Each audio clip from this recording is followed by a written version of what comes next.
Нема спас за жителите на Киселавода кои со години мачат да се ослободат од центарот за зависници што се наоѓа среде куќите во нивното мало. И покрај апелите до надлежните, но и ветувањата на локалната власт дека центарот ќе биде затворен. Таму и денеска пациентите доаѓаа да ја подигнат дневната терапија. Објектот беше под засилено полициско обезбедување.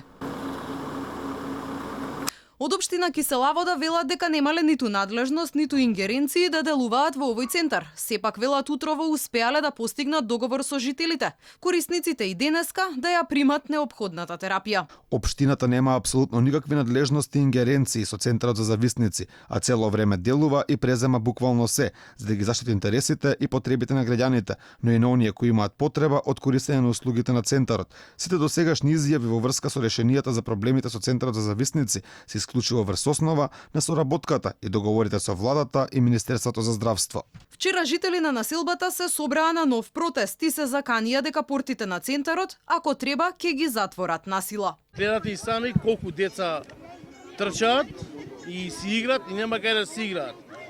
А во пред 2-3 дена мојата поголема постара ќерка се боцна на игла и јас трчав по клиника, по инфективно. Утре се бајле.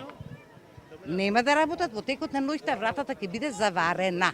Кон крајот на минатата година жители на Киселавода го блокираа главниот булевар во општината и бараа од надлежните хитно да се реши проблемот со кој се соочуваат 20 на години. Тогаш градоначалникот Темелковски и министерот за здравство Филипче им ветија дека решение ќе имало до мај годинава.